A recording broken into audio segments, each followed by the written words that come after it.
First of all, the play is a Caribbean classic. Don't tell me if I ask you, what is that pause about, and you tell me it's a pause.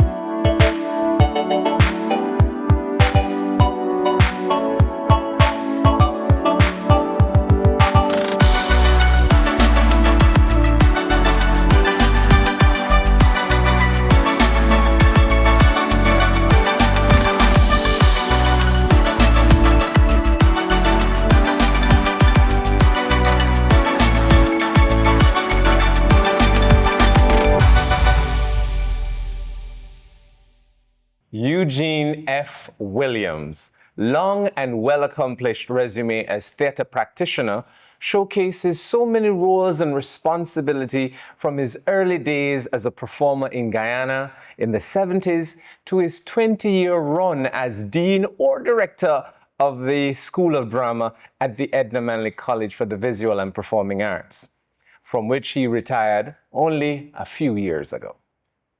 Eugene can be considered a curator of Caribbean theater, a keeper of the ethos and vision that drove the development of Caribbean style and stories from the 1950s to the 80s. A Ford Foundation and Fulbright Scholar with an MFA in directing from Brooklyn College and an MA in Performance Studies from New York University, most of his life in theater has been under the spotlight of the Jamaican sun, where he chose to continue to live and work after completing studies at the then Cultural Training Center in the late 70s. During his formative years in Guyana, he was a leading actor in the Theatre Guild Playhouse, appearing in King Lear, Dream on Monkey Mountain, A View from the Bridge, and A Streetcar Named Desire, among other plays. As a stage director, some of his most celebrated productions in Jamaica include The Cherry Orchard, Waiting for Godot, Arawak Gold, A Streetcar Named Desire, The Black Jacobins, Playboy of the West Indies, and An Echo in the Bone, which he directed at least twice since I've known him, and of course, Ruined. Educator, dramaturge, director. Eugene, thanks for sitting with us here on Curtain Call, where we will focus our attention on creatives and artists during their intermissions between projects and performances. Yes. Blessed love, sir. So much for joining us. But the very first thing I want to find out, Eugene, as I went through your bio, when did you realize that theater had a calling on your life? So we know you're Guyanese, because the accent has not left. So at what point? Was it as a child? Was it in your teenage years? When? I think it was, well, first of all, thank you for having me. Yes. I think it happened in my 20s. I'm not one of those people who, at age 4, knew what I was going to do with my life. In theater. Right. Right. So I can't tell you about a particular experience from that time. In my 20s, I think when it began to dawn on me, that was while I was in Theatre Guild in Guyana, and I was doing theatre and stuff. How did you get in Theatre Guild in Guyana to begin with? So let's back up to how you got into Okay. I think I saw an ad in the newspapers for membership. Oh. And I applied. I went down to the theater. They sent me to a radio station to get in touch with somebody who was going to sign me up and stuff. And then asked me to come down to the theater one night because they were doing a play. And they wanted me if I'm interested in working backstage. And I said, sure. Prior to that, I had no experience in the theater, not even in school. My only awareness of theater was radio drama. And I was an avid fan of radio drama. Do you remember any particular radio dramas of Oh, yes. Yeah? Oh, yes. Aunt Mary, a Good Neighbor. It was a Grace Gibson Productions, which RGR used to bring here. Dr. Paul. Those two I remember distinctly that I used to listen to in early evening. So prior those were my experiences prior to the Theatre Guild. And so I worked backstage on this particular production called Inez Combray. Inez Combray. Combray. But I want to stop you there, Sir Eugene. You saw the ad in the paper. You have no experience in the theater other than the radio drama experience. But what motivated you to say, oh, let me see if I could, get in the guild? What was going on? Was the guild, was it the in thing, so to speak? Or you decided, okay, having listened so many radio plays, let's see what this is about. What Got turned on the switch. What made the switch happen? I think it is two things. One, being fascinated with radio drama and hearing actors create a world just with their voices, taking you places just with their voices. I thought that was a fascinating thing. And I was a strange young man growing up. I became interested in the arts when I discovered that I could draw. And when I was in school, for instance, we would have drawing classes. And if I remember one class, we were drawing a student who was in the school. And when I was finished, you could ask somebody to come and look at that drawing and go find that person. Wow. It was so well done. I never knew that you were a Yeah, visual artist. Apart from set design. Right. So this is interesting for me to discover. And I used to lock up in my house at home and read. Very early, I had a portrait of Shakespeare on my wall. Don't ask me where all this came from. So the artistic bug was there and surfaces when you then took the call to go to the guild to apply for I think the on guild. reflection, Yes. the number one influence was the Roman Catholic Church. Tell us I was going to go there. Tell us about that. I'm on reflection, looking back and asking myself the same questions that you are asking me. When I look back, I was in the Roman Catholic Church. I was an altar server. What that meant is that you had to put on costume. There's a role. You're playing the Right, you role have a of the role to altar play, server. Yeah. right? And you had to go out to the priest when there was mass service. Which is the performance That's of the sorts. performer Yes. part.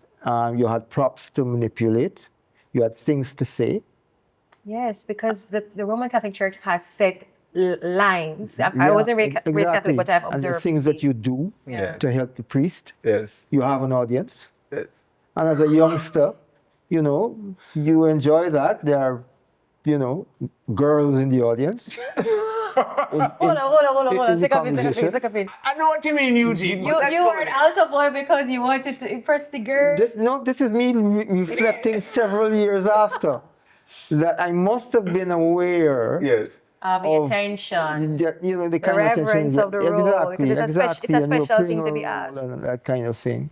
And of course, at that time, for me, God had nothing to do with what you said. It had to do with what you did, because the mass was done in Latin, right?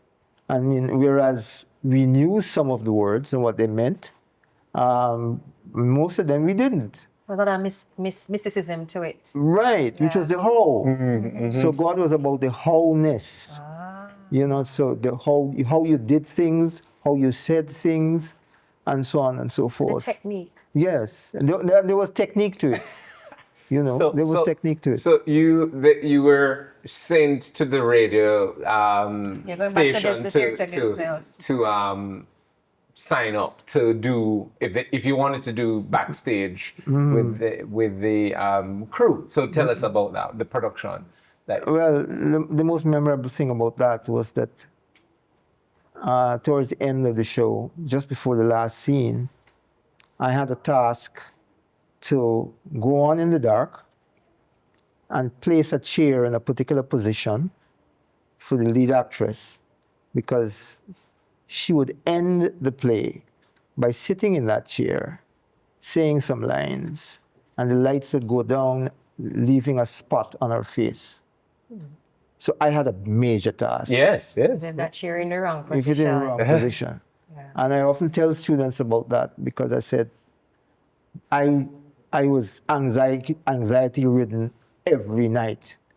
This was not just Now I know where a it came silly from. little thing. You're that I now had. as an acting teacher and Right? director, right? Exactly. So, it was a big thing. Yes, That was a yes, big yes, job. yes, yes. Because you can, for those who don't know theatre, if you're out of that pool of light, which is designed for that spot, just off, where you don't. Affects the impact and the effect that you want to convey. Affects the play. Is the final moment. Did you then go on stage after backstage? Like immediately, what was the time period between? It took. Transition well, from back to front.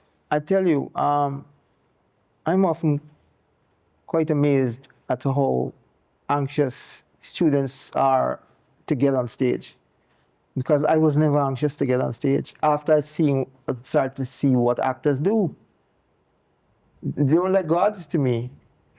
Number one, they had to learn a lot of lines. And the way they delivered their lines, because we did a lot of, the classical stuff in those days, just blew my mind. Even when they forgot a line, how they were able to solve it. It just blew my mind. And actors, of course, when they went on stage and became their characters, they were almost larger than life.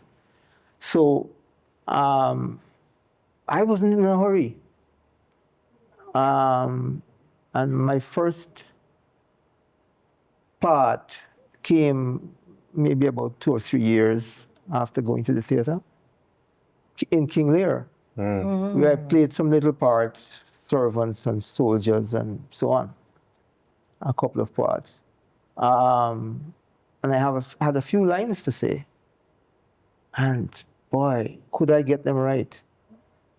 Even when the play was running, I would go into the National Park there every evening before I go to the theater, and I would practice those few lines over and over and over. Privately or? Privately, just me. Okay. Because I was dissatisfied how I was saying them. Your I was personal hearing, prep work before Yes. you.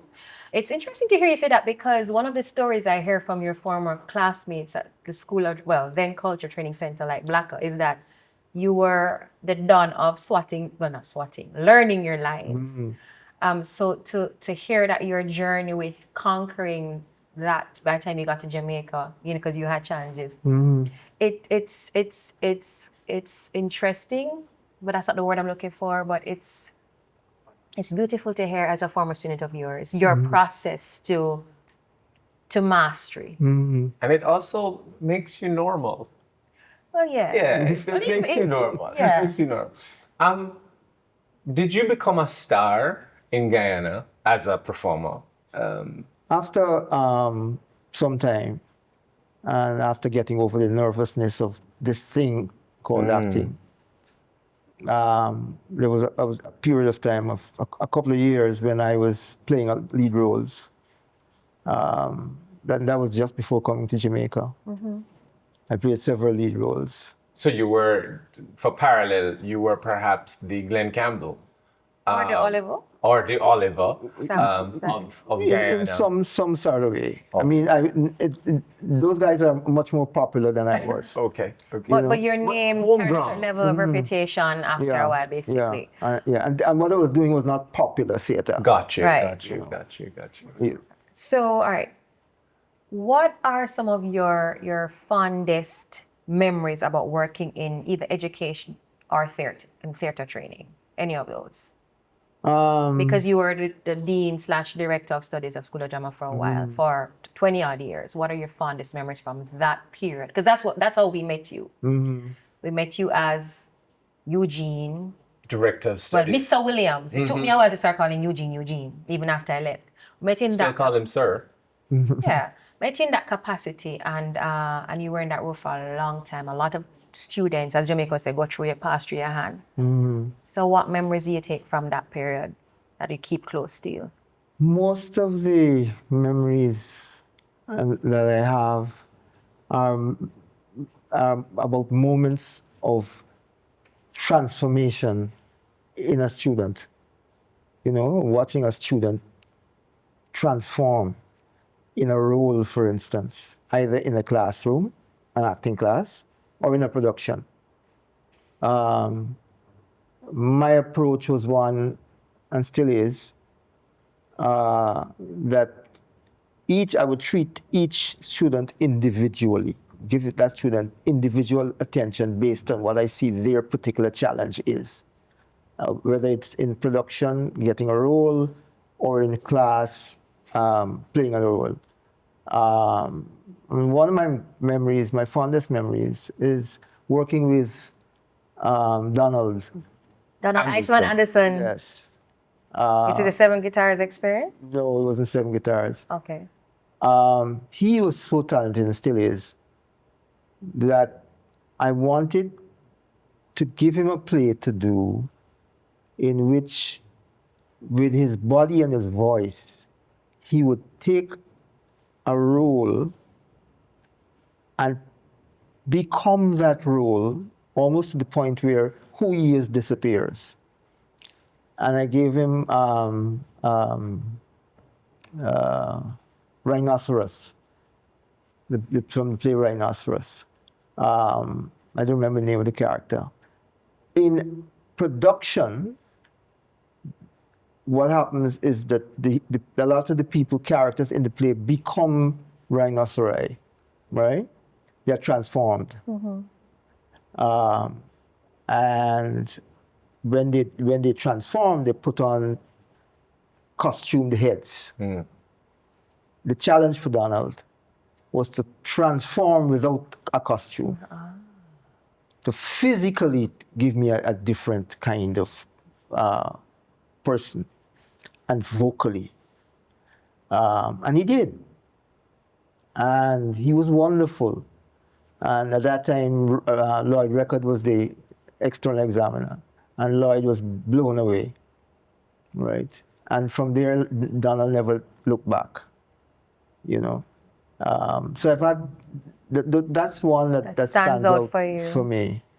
I've had others in productions that I've done. I remember when I did Ruined, for instance. You know, I was about to ask you about Ruined specifically, but go there. Thank you. Yeah, I did Ruined. There's this girl that she was so scared of the role. Number one, she had to cuss a bad word. And number two, the character was telling the story of when she was raped. And she had to find a parallel situation in her life.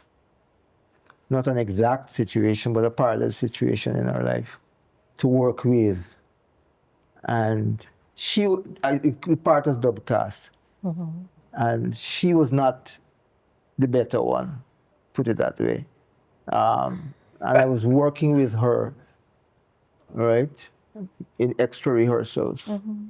Because one of the things I like from a student is somebody who realizes that they have a challenge and they're up for the challenge and they're just not enough, you know? And she was anxious to get the work. And boy, when she got the work, magic. I was in tears, you know? It was a Were you in wonderful tears experience. because of the arrival after the process? Or was it the process that made you?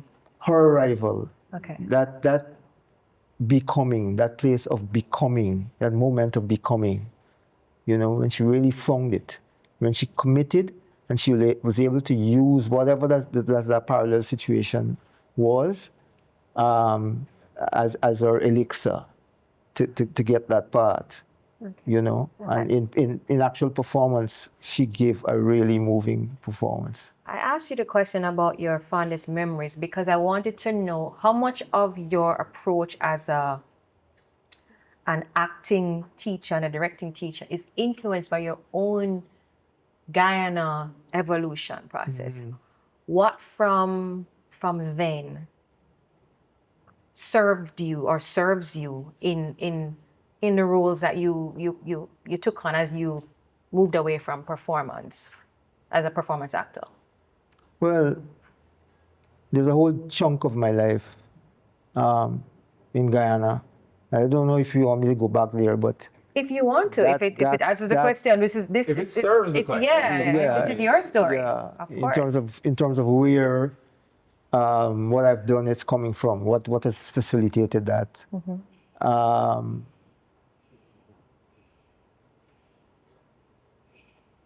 Contrary to what most people think, I dropped out of school at Lie. age 14. Lie. Yes. The Kanye West, the Jeff Bezos of theater. Because the story that we hear, and it's beautiful that you share that, is Eugene the bright spark. Because my high school drama teacher, would speak of Eugene, her senior, and apart from your academic brilliance, and you just did discipline. So it's good to hear that you have a different part of your story that's somewhat, juxtaposed against that gives you more depth in my mind. It Yeah. grounds you because, I mean, yes, you're revered as, Caribbean/Jamaican director, but to hear that you eventually climb to the top with your hard work, but you get your normal. That's what I'm saying. You've been normal. that Actually was makes us precisely respect it. more. What people call academic brilliance, which So embarrasses me really, because what it is to me is hard work. That's what it is. Okay. Hard work. I always maintain that in my cohort in drama school, there were much brighter guys than me, but I was hardworking. And dropping out at 14, I didn't go to high school. This was dropping out from an all-age school. Was not because I was a bad behaved guy, but because I came out of, deep poverty. Right. And the postmaster in the village where I lived sent to this school. It was December, when in those days the post office gets lots of Christmas cards to deliver, and so they employ youngsters to help the postman. Right. And so they asked for young boys. You get Christmas work, man. I get Christmas work. Holiday work. No, I said to my mother, what I should do. She said, it's up to you, Although we poor and all that, she don't mind if I don't go. It's my decision. So it's all right. And I went, worked for the Christmas, and then shortly after that, they needed somebody on a permanent basis to start what they call a casual apprentice, as a casual apprentice. And they Still sent with for me. the postmaster. The postmaster. Right. And I went. And that was about age 14. And never went back to school because it was a permanent job. A casual apprentice, and after a while you got appointed to a postal apprentice and other things. We wear a fancy uniform and so on. And so... Another costume. Another role. And I figured, well, I finished with school.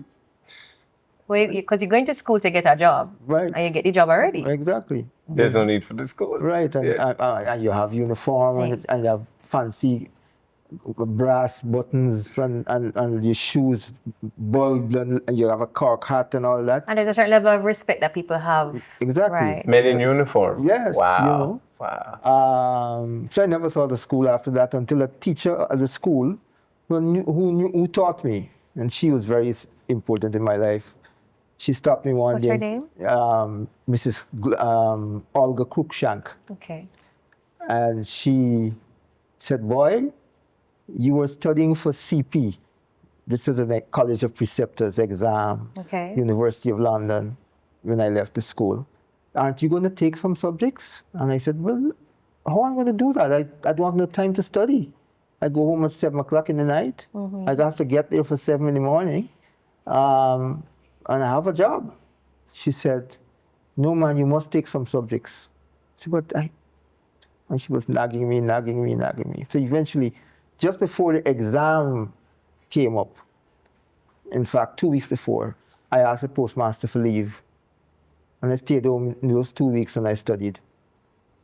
And I took 8 subjects and got 7. Wow. And you were, what, maybe 16 at the time? I was about 15 at the time. So the hard work method was being set from then. From then. Because you decided, okay, 2 weeks, I'm going to lock and load and get this thing done. But Right. You outside come to of that, Jamaica and lock and load and get the thing done. No. Outside of that, you're talking about the academic thing. We're talking about 14 from the Christmas work in start and then get into the post that became available and stuck to that and kept working and kept working and kept working until the teacher decided that she's going to intersect you on your journey to then now bring you back on a sort of academic path. And then 2 weeks, no man, you like... Then I thought I'd gotten rid of her. So hold on, it was just to get it done. Yeah, Okay. I got rid of her. But she didn't stop. She didn't stop. Okay. She came back after a while and said, aren't you going to take some GC subjects? And I said, oh, study when? You know? And she said, all right, I know of a correspondence program from London. Can't remember the name of the university now. I'm going to bring the information for you. And she brought the information. She said, you can write to these people and you can study at home while you work. And I said, okay. And I started. But Sir Will, you were setting up yourself for success, not really failure, because you tried to get rid of her by doing all this and she said, see, you could do it. Why not do something else more? And then here you are. You are now thinking about the GCE subjects and doing the study from home thing. In all of this, what was mommy saying? Because she'd given you the choice to choose a career or school. As you dipped in and out of zooming in and studying and going back to work, what was your mother's perception of what was happening? Well, my mother was only concerned about 2 things. That I got food to eat and I was healthy. And you're not in trouble with the law. And I'm not in trouble That's with what he's treating. That's right. Caribbean mothers always concerned about their son and the law. Yeah, Even well, from we them. never had, at that time, young fellas like me in my little village. We're all good behaving boys. We were good behaving. Would you say that that pattern of, as you said, there's a correspondence course that you can do while you're working. Would you say that that approach of juggling 2 things at the same time has carried you through your life beyond that experience? Well, in a way, yes, because when I came to Jamaica, I particularly after I got married, you had to be juggling 2 things. What, the marriage and school? The marriage and school. Okay. You know, particularly since I was the kind of guy who, as you guys may know, Romantic. well, romantic. Eugene romantic? Very. I don't know that I side, don't know no about talk. romantic, but dedicated to anything that I get involved Well, that in. is true. That is No? true. That is true. Probably to your own detriment. Yeah. I would think so. But what that meant in terms of the drama school was working there 7 days a week. 7 days a week. You know, So you don't believe in a lot weekend? of the time. Well, hardly took a weekend. Okay. You know. Let me ask you, you said you are now in Jamaica, but how did you get to Jamaica and what made you look to Jamaica versus at Continuing that time? in Ghana. Yeah, or even in England. Well, after I was studying for the GC, I got to a point where I was transferred as a postman into one of the remote areas in Guyana. And I happened to be living in a house where there was another young guy, same age as me. So you're about what time? What age at time? I'm now about 16, 17. Wow, this is, when I think of me at 15, 16, 17, you're thinking adult things and making big man moves and in a my jigger uniform and a 3rd or 4th form or 5th form at that time. No, It feels like a whole different, yeah. well, it is a whole different era. Yeah. Because my mom started working at 15, if I think about it. Yeah. And of course, having been working I'm beginning to realize the significance of my contribution to the home. And so economically, we were being elevated. So I got transferred, and I'm in this house where this young man is doing GC as well. And he had a friend who was also doing GC. So we three of us would meet in that house every night. We had a blackboard, and I was the lead on maths. You see what's happening? Yeah. Educators start, come on. Yes. As we study every And night. don't fly on the wall in that. And economics. And, so I did the GCs, and that took me, when I got the GCs, eventually that took me into the civil service. So I worked in the civil service in an administrative capacity, where I would work in the Ministry of Health. In the day and in the evenings, I go to the theater, and I do theater work. After a while, I realized that, I'm enjoying the theater work, and this is now into the 70s. And culture is now being placed at the center of national development, both in Jamaica and in This is where everybody's Guyana. trying to find their sense of identity as Caribbean nations. Right. In 1972, there was Cari Festa. And out of that, when Caribbean people were seeing what's happening in other places, there was this great hunger and thirst for the arts. And arts and culture as a central thing in national development. And we were also feeling optimistic that professional theater, professional dance, you can do this thing for a living, right? So I decided, you know what? I'm going to study this thing, And this is after, for a number of productions that I'm in, I'm acting in these productions or I'm stage managing the productions, I would take leave and go to the theater in the day. So you were seriously committed to give up your income? Yeah, well, no. Oh, you take leave. Take Okay. leave. You never give income. No, I take leave. I take leave. Sick leave. Yeah. I got locked up in the theater, and I'm building the set. I'm painting the set. Wow. Because I want to learn from the guy who's the builder. I want to learn from the guy who's the painter and designer. So I'm working with them, right? Got it. So you studying the thing? Studying the thing. Yes. I even went so far as to write a play. What was it about? It was about some young fellas hanging out on the corner, and one got shot. And that was the story, basically, and how it affected the rest of the young men. Can you still find that script? Or Yes. I would be surprised if he said no. A keeper of things from the past. It was called Ode to a Lima. Ode to a Lima. Okay. And we're in the era of self-publishing and that kind of thing. Sir Will, I think... No, I don't feel that good about it, about the play. But it's good that you kept it, though, because it's the beginning of your commitment to telling Caribbean stories. Because there's one Caribbean story that you are very, in my opinion, obsessed with. Yeah, man, in rinse and repeat. Moon on a Rainbow Shawl. Like everybody who do acting at Edna Manley College. Have to do. But I didn't do it. I wasn't cast in there because I probably looked like Little Pitney at the time. So they cast those kind of people for the Rosa thing. But you cannot be in acting class and don't do Moon.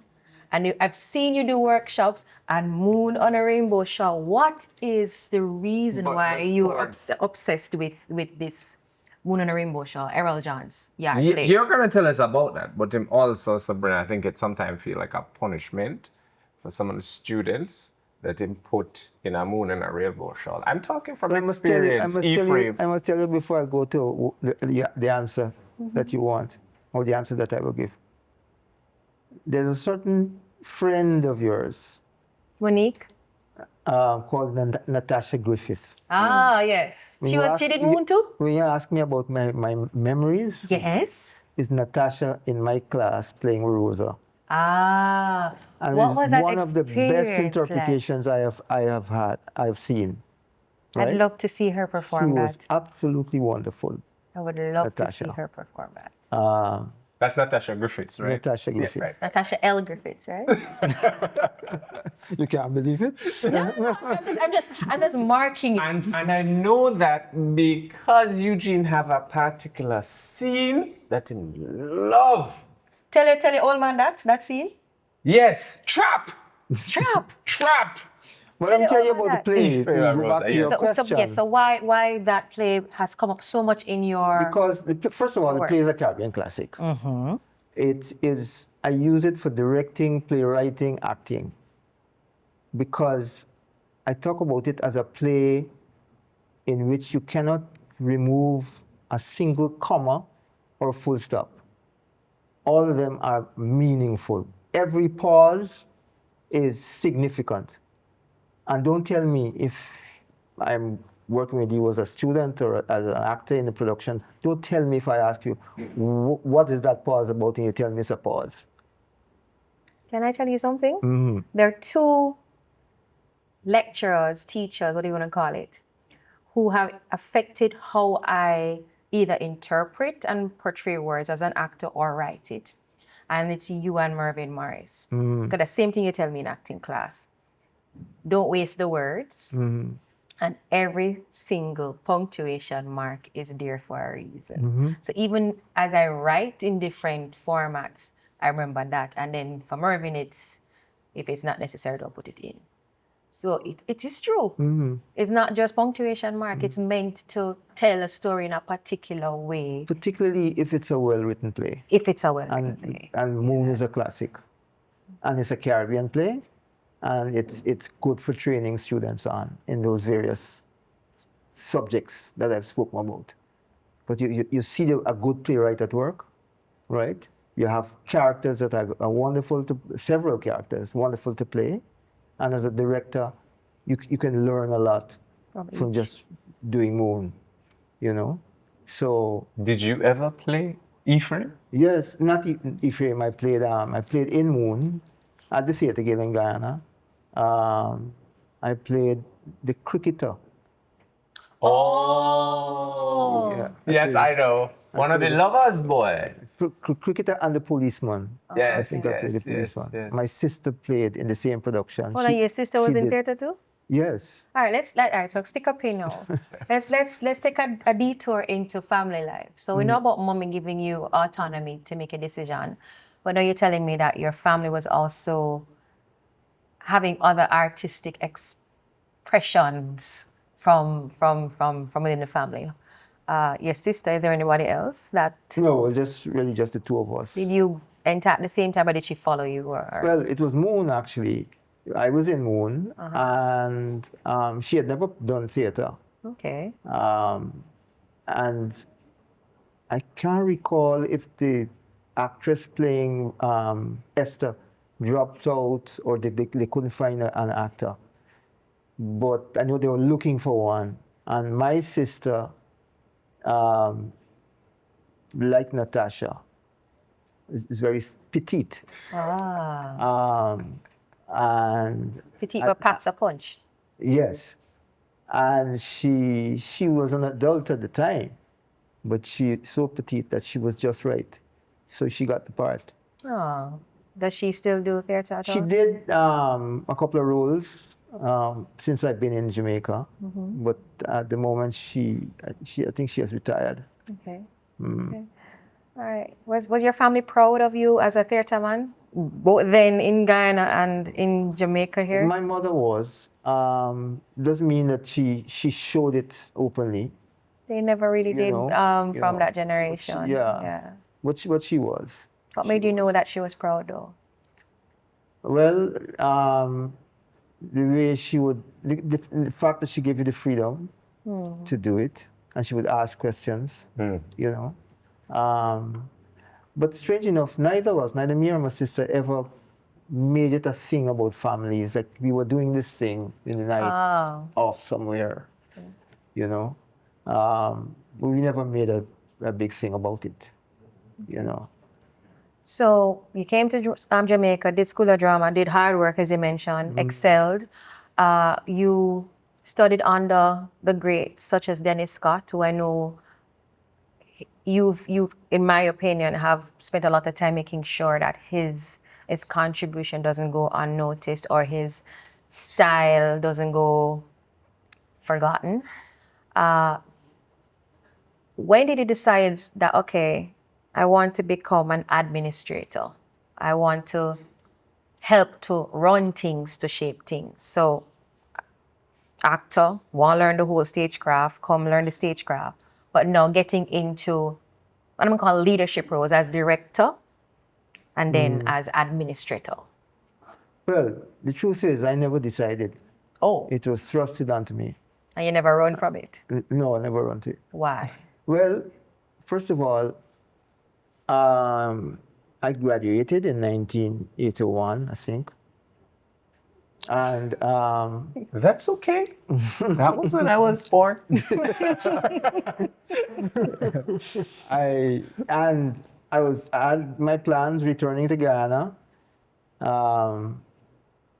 but at the time, 1981, the early 80s, things were beginning to slide economically in Guyana. There was a lot of migration. That was also beginning to happen in Jamaica here at the same time.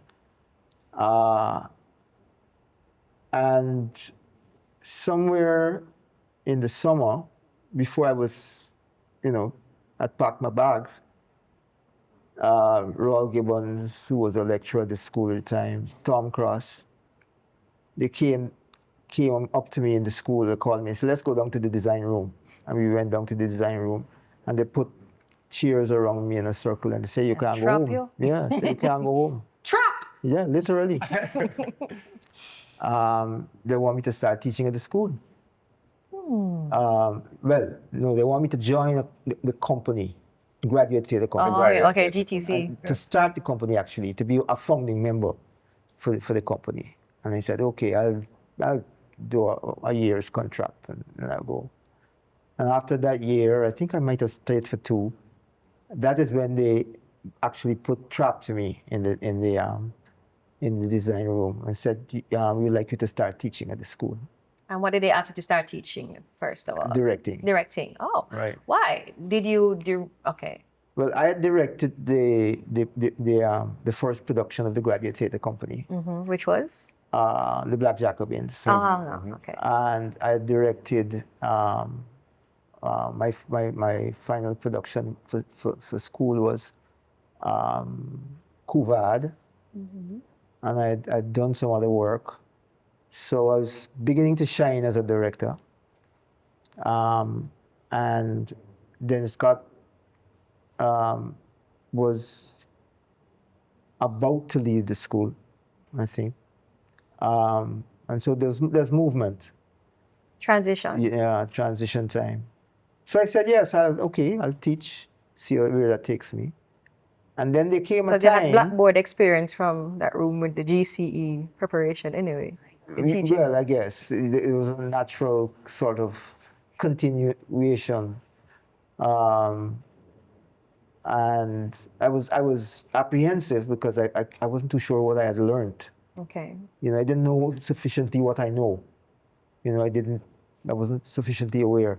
But by teaching, I was learning as well about directing.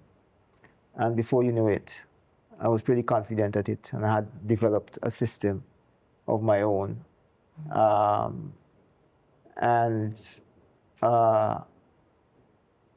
get back to your question about the management, that happened because after a couple of years, Roy Gibbons had left, Scott had left, Tom Cross had left, and it was just me and Harclyde Walcott. And Harclyde was about to leave. Lots of the lecturers were part-time people. Okay. There was not many full-time Full-time. people. So the school was about to collapse. It should have been around what, 1990? This was in the 90s. 96, 97? It was late 80s, early 90s, I think. Late 80s. And so a board meeting was called, and they decided they had to recruit somebody. That's when Hortensia, who had left to go do her master's, came back, and she became the new director. and Brian, he became the new director of studies. And just thereabouts that I left to go study at Brooklyn College. That's the MFA. That was the MFA. When I came back, Hortense and Brian had left. So I get shoved into administration. All right, so it's not that I decided to do it. Oh, okay. But, there was a role to be filled. Right. And you stepped into the role just as you did at Alta Boy. Right. And as the, what was it, not intern, apprentice? Yeah, apprentice. Yeah. The Christmas workup. So what would be the costume of this new role that you stepped into? Is it the slippers that we saw you in and this Well, look it here? wasn't slippers for a long And time. the cross leg. The cross leg is a signature. No, it is a signature. But okay, so you were thrust into the role. You could have said no. So obviously you wanted to contribute to what you had experienced as a student. Yeah. Was it fulfilling for you in that role? Because it's It 20 something years. It was very stressful because it was a time Very when people were stressful? stressful because a lot of people are leaving, and new people are coming into play. And whereas I was not in a head of department post, I was, by virtue of just being there over a long period, more time than anybody else. I had more time on staff than anybody else. I was literally in charge of the theater arts department. In fact, when I came back from NYU, where I did the MA, It should have been around 2002, 3-ish. 2003. Yeah. When I came back, the lady who was running the place she was brought on from my coat to run the place because they couldn't find anybody else. So it needed that person who was involved in theater, who was a theater person. So as a senior lecturer, I would happen to be in charge of the theater arts.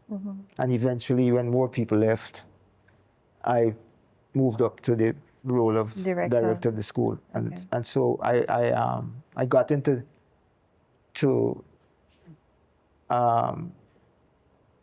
administration by virtue of this attrition that was going on. And after a while, I realized that there was a legacy that had to be dealt with, right? The legacy of all the dynamic work that was done by the school in the 70s.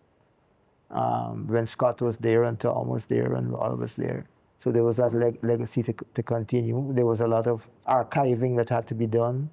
There was students to be molded and to be made aware of that tradition while they're all excited about this new world that is coming into place of social media and all of that.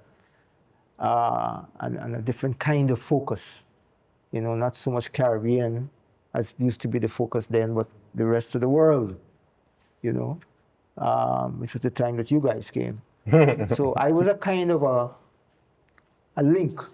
I happened to be a kind of a link, me and a few others, but mainly me as head of the school. So I had a critical role to play. And a role and a legacy that I became very passionate about, Caribbean theater. So it was in that period as well when we were rewriting curriculum, when we were transitioning. Curriculum like Rose curriculum? Were you involved in that? New curriculum for the college. School. Okay. Because we were now, in the 80s, we were moving into the Joint Board of Teacher Education program, so where the diploma in teacher education was being accredited by the Joint Board of Teacher Education. So curriculum to be written, I spearheaded that, and then into the degree program. Which would have been around 2006, that degree program would have come around. Right. So would you say then that your legacy was giving more structure and more organization to the School of Drama? Structure, continuity, and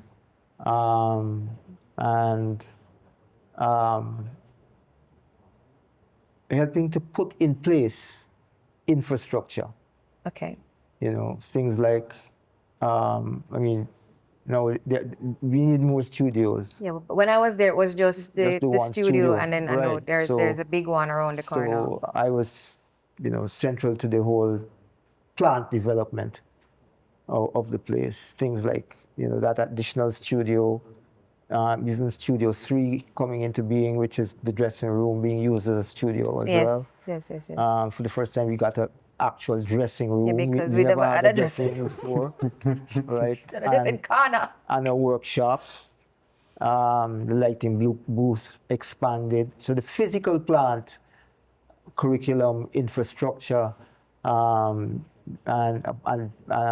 the legacy of the 70s, that continuity was critical and therefore inserted into curriculum. Those were, my major contributions. Talk to us about some of the partnerships that you've had and friendships, I dare say, with names such as Cara Laws, also Hannah Ford Smith. Owen Ellis, Blacker is also even Trevor Nairn. Of blessed memory. Talk to us about some of how those works, Those partnerships work and so on, and the work that come out of that. I dare also insert in that Alwyn Bully, who you brought, I remember, or invited to the school to direct Orinoco. And I think subsequent production after that, but I remember that. Well, Anna Ford Smith taught me one acting course. She was at the school. And then she left and she went to go off to do her master's, then into her PhD. So she was a lecturer. She was also artistic director for Sistrin. And I went on to direct a production for Sistrin. What was it called? Muffet in Alawi. Right. And therefore became a friend of Anna. Okay. Cara Laws joined us in the Graduate Theatre Company in the 80s. And who are some of the other Us's in GTC? At that time, the Graduate Theatre Company, the founding members are me, Owen Blacker Ellis, Winston Bella Bell, and two ladies whose names I can't remember right now. And then later on, Trevor Nairn joined us for a year. And me and Trevor became friends as well as colleagues. So those are the people that you're calling partners, who we worked together. Some of us, were friends. In the case of Anna and Carol, we are still friends today. I've directed Anna and Carol. Letters. No, there was Vagrant. They're like street women, I think. Yeah. Oh my God. Not the concubine. Fallen Agent, Devil's Concubine. Right. Directed the two of them. Yes. And then they went on to direct Carol in Letters from the Dead. Letters from the Dead.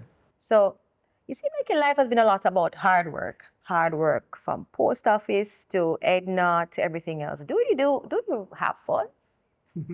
Yeah. I hear he's a good dancer. What? And I know this because I was stage manager for one of the productions, Letters. And You saw Eugene dance? Eugene said when he was small, I could cut a rug. Yeah. You will see Eugene. Absolutely.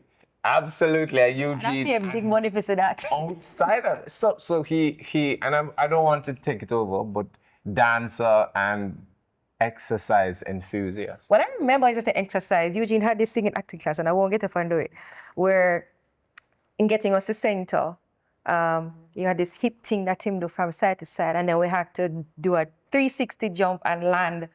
And that, once you got that, you anchor your center. So is it true what David is saying? You're a dancer and you're a fitness enthusiast? Well, I'm talking about party dance.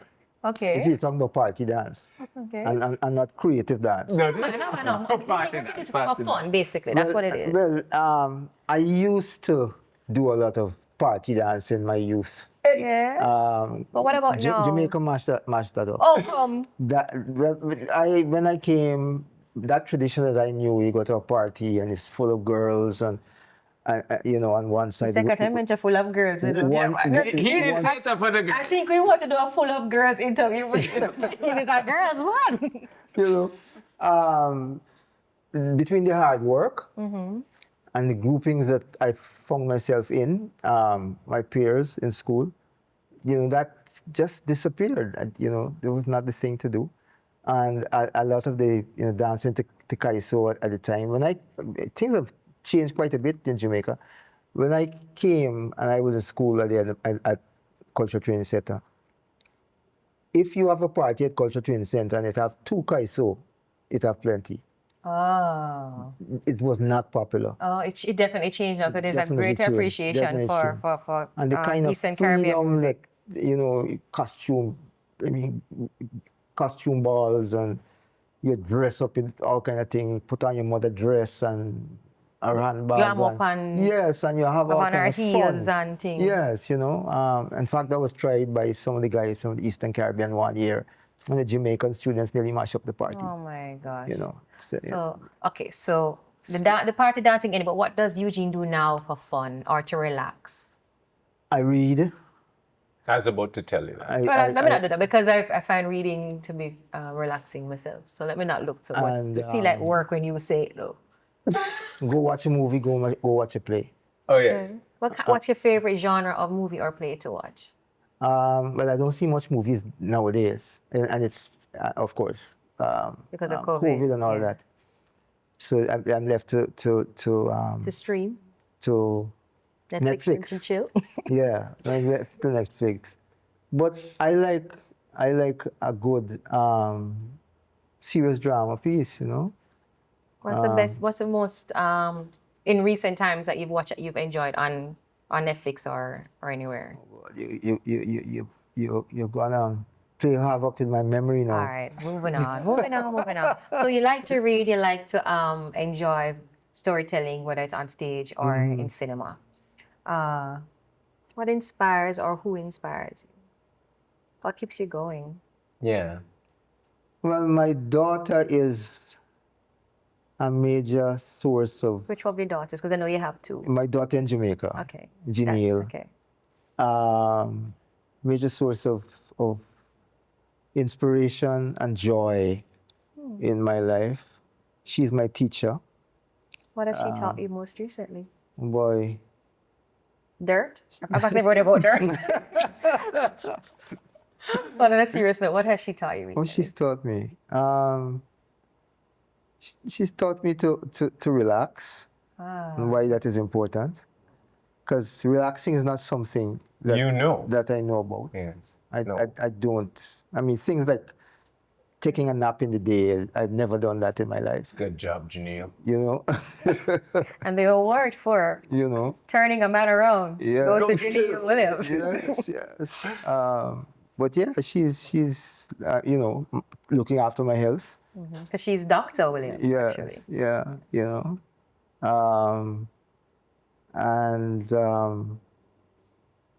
But in terms of any other things to do with relaxation. Or inspiration. Reading is the number one thing, really. Or listening to, I do a lot of YouTube. Watching cat videos? Watching on comedy. YouTube? Okay. Watching stand-up comedy. Okay. American or British or? Whichever I find. Whichever you find. British, American. There's a Canadian fella who is not bad. But I watch a lot of stand-up comedy. Yeah, that's how I relax. The man, the myth, the director, the legend came to Jamaica, still Jamaica. You have not thrown away your accent. Guyanese wouldn't agree with you. Really? Well, yeah, like, I guess it's probably to them it's not as pure because Yeah. you've been here what, I had been here most of my 40, life. 40. Because if you graduate in Almost 40 years. not almost, you say you left CTC for 81. That's 40 years already. Yeah, so it's 40 plus. yeah. Wow. I've been, you know, Well, Jamaica's been good to you. I mean, it gave you a doctor, Yeah. a personal doctor. And you have been good to Jamaica. Yes, yes. We have benefited from your commitment to hard work and quality, and for that I'd like to thank you personally for that, making sure that there was structure and infrastructural shifts and changes for the next generation. Yeah, thank you. I guess this is the thank you moment, but Sir Will, you have been amazing. Miserable, but we've understood some of that miserableness, some of that stickliness for detail, some of that Eugene-ness that only Eugene have. We understood see what's going on with the leg right now, the shaking of the leg. And the folds in the forehead. No. Can't say what the thing is, but you like to say, work from it, whenever students would come to you and say that they're nervous and they're belly and they want to go to use the bathroom because this is their first production. And you say, sir, I feel like I want to go to the bathroom. You say, work from it. Work from it, man. But it's interesting watching students imitate you. imitate me. As he's doing that, and I have something to share. You said you learned to relax. I'm going to gift you something that because I've learned to relax myself. As you're mocking you, I remember we couldn't figure out your handwriting, your notes, because you used to give us acting notes. And after a while, I could decipher. So everybody would carry the journal to me and say, what you just write this in your journal? You know what, son? My handwriting has become exactly like that. I can't figure out what it writes. Yeah. No, I think you knew you had a doctor in you for a long time, and I think it started with your handwriting. All right, so there's a copy of my book that I'd like to give to you. So I'm going to allow Davian to present it to you, even though it's my book. Right. So this book is called I'm Not Afraid of Me Anymore. Sabrina looked in the mirror and she realized she wasn't afraid. It wasn't that easy, but it was process, and you're a man of process, so I'd like to share that with you. And she was very interested in knowing your comments on it as well. Yeah, she looked forward to that. You can share that with her.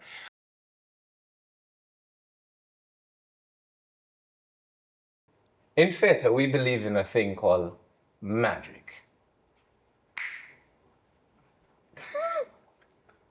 And so, Sir Williams, I present Sabrina's book, I'm Not Afraid of Me Anymore, a signed copy. It's a good read. Thank you. In it, your favorite person, Natasha Griffiths, is mentioned. So thank you, Sir Will, for coming on Curtain Call with us. We're going to have back Mr. Williams another interview simply because there's a process that he has designed, a Eugene aesthetic, a Caribbean aesthetic of directing called in the Anansi technique.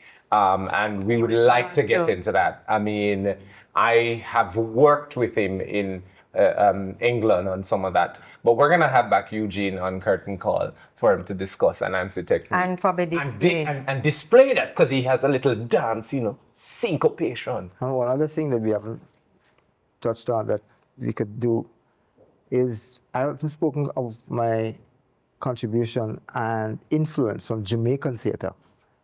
That's why you are not a part one only interview, No, for sure, because the 40 odd years can't be condensed in 1 hour. But we take a pause at this intermission, and we will come back another time with EUGENE Williams, man of Caribbean Theatre. Thank you. Thank you for having me. Yes. It was our pleasure.